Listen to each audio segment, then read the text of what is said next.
Let's do it.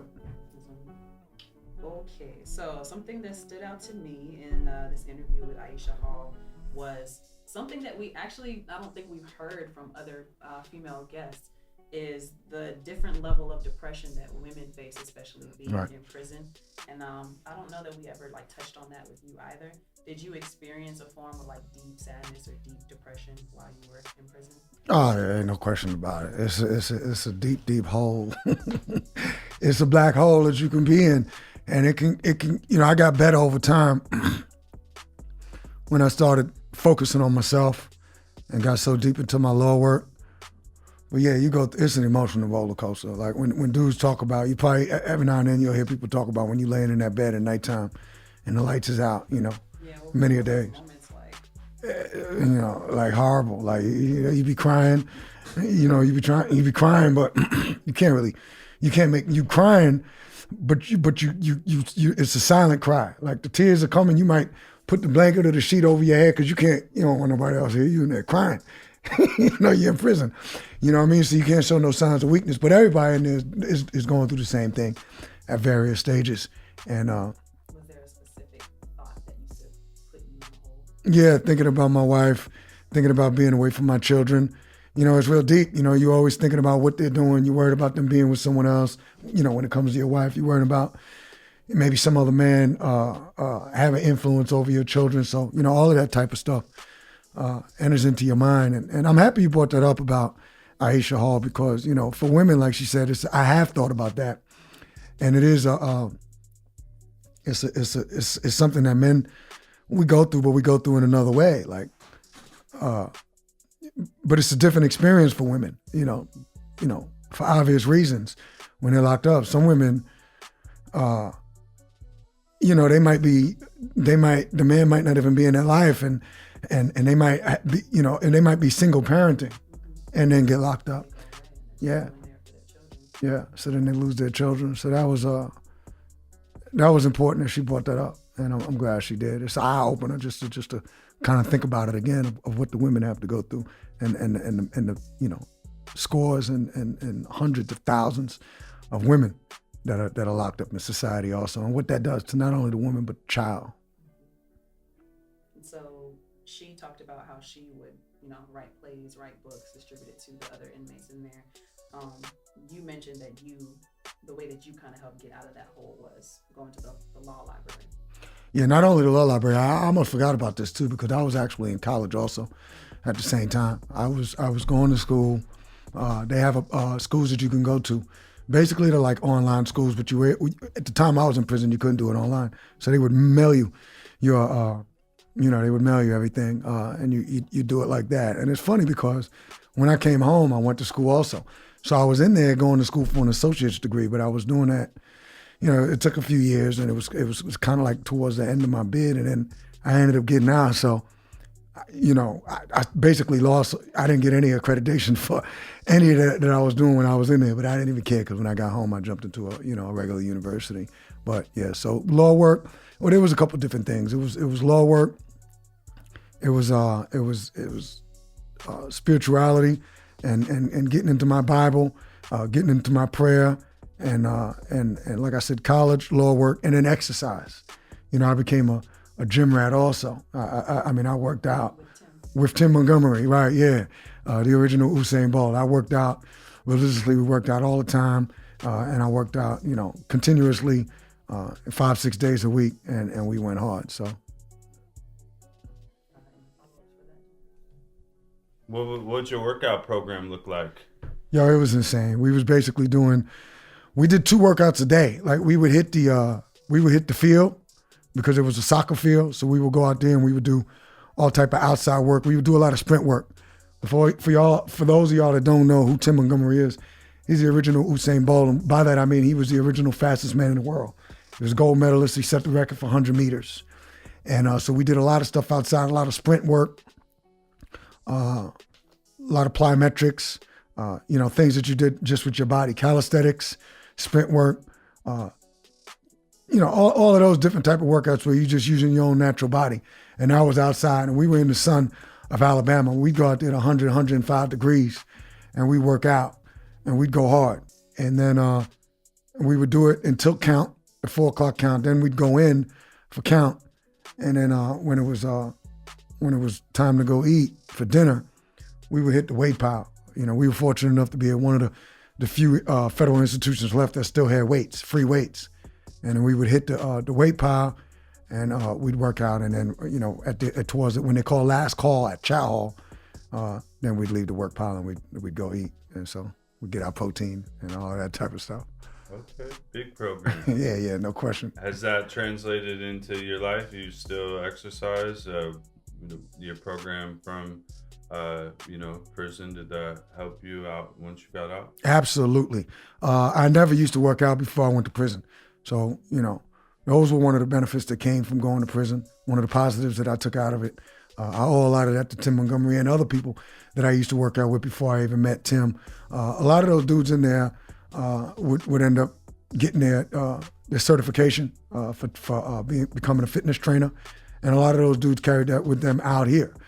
So I learned about, proteins and carbohydrates, and I learned how to eat right. I learned how to exercise right. And then when I came home, I continued to do the same thing. Because I understand now that our health is our wealth. And yes, to answer your question, yes, I absolutely still work out. And, I was the healthiest that I had ever been at any point in my life when I was in prison. And I took that out to the outside with me. And I continue to do that because we don't want to just be out here as we grow older. We want to be healthy. So, it was a good thing. It was a blessing, really, a blessing in disguise. Oh, yeah. Big program. No doubt. That's kind of a perfect segue into one of my other questions that I had. Okay. What's up? So Aisha talked about, coming home and finding out, like, everybody looks like they're doing so great when she got home, but then she found out it was all fake, right? And she had to adjust to kind of like this new mindset and this new energy that the world had. So how did the world change for you from how it was before you went in versus how it was when you got home? She hit it spot on. When she said it, it resonated with me because you didn't have social media and all of that. Your word was at least where I came from and the circles that I ran in, your word was everything. You didn't do no name dropping, for instance, if you didn't really know somebody. Like you can get your head knocked off or you can get your head beat in. If, for instance, you're in a particular neighborhood, this is when I was a youth now, mind you. You might run into the wrong people, be on the wrong side of town. You might be the potential for beef there, but particularly especially in New York, if you knew somebody, you was really affiliated with that person, you could let them know. You could name drop like, yo, I'm down with so and so, and that would kill the beef right there if you really had a relation with this person because their name might ring bells in the streets.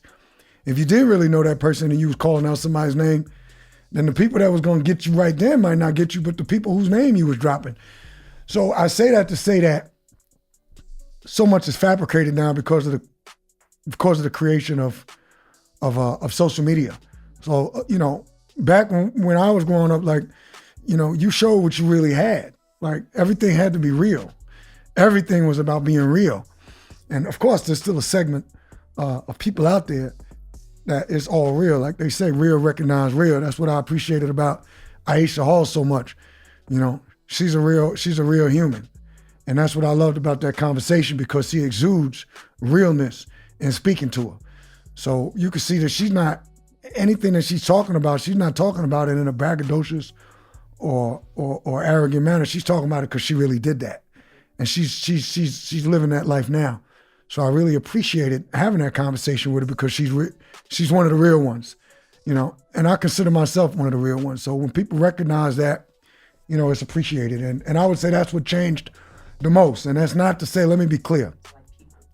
There's not, people, and listen, it's not to say that there's not real people out there.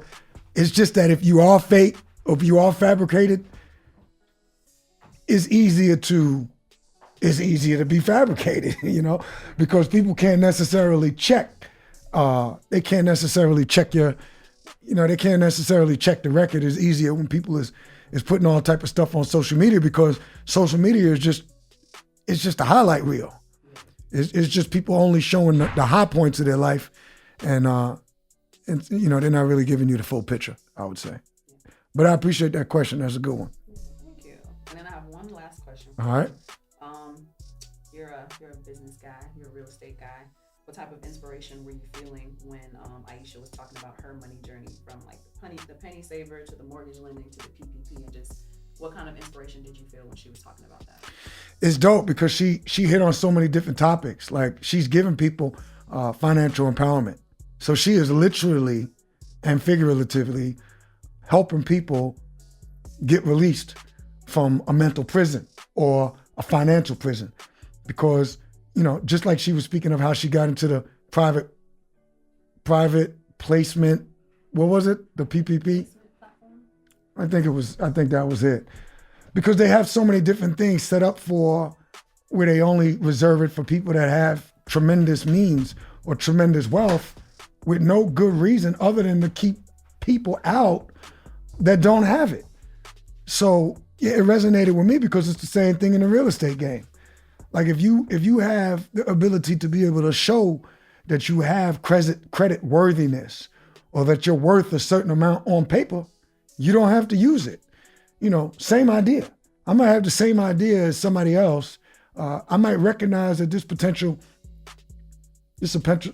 deal is there, or if I could do X, Y, and Z to be able to construct a building, it could be an amazing idea that provides a tremendous amount of value that would work and will work. But because I might not have the credit worthiness, or because I might not be able to show on paper that I'm worth a certain amount, I might not be able to bring that idea to fruition. Or even the knowledge that such a program exists, gatekeeping that from a certain demographic of people. That's the term I was looking for, and I appreciate you for saying it, because I couldn't think about it. Gatekeeping. And the system has been set up in such a way to gatekeep and to not allow others to be able to benefit and profit from countless amount of opportunities out there. And, and that's just another part of the intelligent design. And that's why I respect what Aisha was teaching us so much, because she was able to figure out at a very young age what was going on, and she was able to profit and take advantage of it. And while they might have sat her down for a while, all it did was make this sister stronger, because now she's able to lead with her ability, her financial information. Now she's giving it to others, and then she's giving it to the youth. Not only the youth, but the youth is a part of it. Is a part of it, and she's giving it to them by way of coming out with this book, Larry the Lending Lion. Yeah. Yo, that's so dope. Yo, I love it because it's all about information. Information is key. Information is valuable. It's the age of information. So if we can give that information out, we're gonna be making some a very, very powerful next generation. All right, I think that is a great point. And when you were talking, it made me think of the keys to your freedom while you were in the law library, right? I think what it made me think of is like how late you had to find that key after, not that your life was ruined forever, but temporarily your life was put on hold, and it took that experience for you to say, hey, I need these keys. What can we do as a society or people individually to find the keys to their freedom before they lose it? Yeah, that's dope. What can we do as a society? I think it's sort of exactly like what Jesse Crosson spoke about the other day when we had that conversation with him. And I'm glad that you use keys, because I can use the analogy that we all need keys to unlock our mind, or like Jesse Crosson was speaking of, unlocking our imagination, the ability to be able to imagine. And so much of that comes from just the ability to be able to be exposed. So as a society, and we should all give according to our ability to be able to give. And when you can expose people, anyone, obviously the youth, it doesn't have to be the youth. It could be, anybody that you have the ability to expose or to give people a piece of insightful information, or to give people an opportunity, particularly to those that often are not heard or not seen. In this situation, a lot of times it's the less fortunate. Maybe it might be the underprivileged of our society, those that don't have the financial means. And so often those are the people that are in prison, but often those are the people that end up in prison for those reasons. So as a society, you know, the corporations, the people that have the most, you know, give back simply by helping people out, giving people an opportunity in so many different ways. And so often, most of the time, this doesn't cost us anything except our time. And often it's not even taking a lot of our time to be able to give somebody something, to expose them to something, to be able to unlock their mind. When you can unlock their mind, when you can have the ability to imagine, you know, the end result, the opportunity, the potential for growth is limitless. Awesome. That's all I have. Yeah, I think we doing darn well over here at the In and Out podcast, sharing these stories and doing our part to our community and our society to empower others. So from your content creator to the host, Mr. Eric Giralt, keep up the good work, keep highlighting these stories, keep empowering the YouTube community and those who may find your content. Dope. I appreciate that. And to everyone out there that might be listening, you know, you heard from Aisha Hall today. You know, maybe you might have caught another one of our episodes with Jermaine Aldridge or with Jesse Corson. But, you know, what I want you to take away from this is continue to love yourself. You got to learn how to love yourselves. You got to unlock your mind. You got to unlock your imagination. You have to have the ability to dream. And when you have the ability to do that, everything else will fall into place. Never give up on yourself. When you give up on yourself, you're going to give up on others. You're going to give up on your own potential. And we don't want you to do that. It's unnecessary because the sky is absolutely the limit. You got to continue to love yourself, and you got to continue to realize that all is possible when you do love yourself. So keep unlocking your dreams. You know, the ability to imagine, dare to imagine. We just encourage you to keep doing it. And keep tuning in. Keep getting this good game that we giving, because real recognize real. And if you're on this podcast, if you're tuning in, we believe and we understand that you are real, or you're searching for the real, because when you see it, you're going to believe it. Keep checking in with us. In and Out, INNOUTWW by Eric Giralt. That's In and Out Podcast, hosted by Eric Giralt. We appreciate you for checking in, tuning in, and now we out. Peace.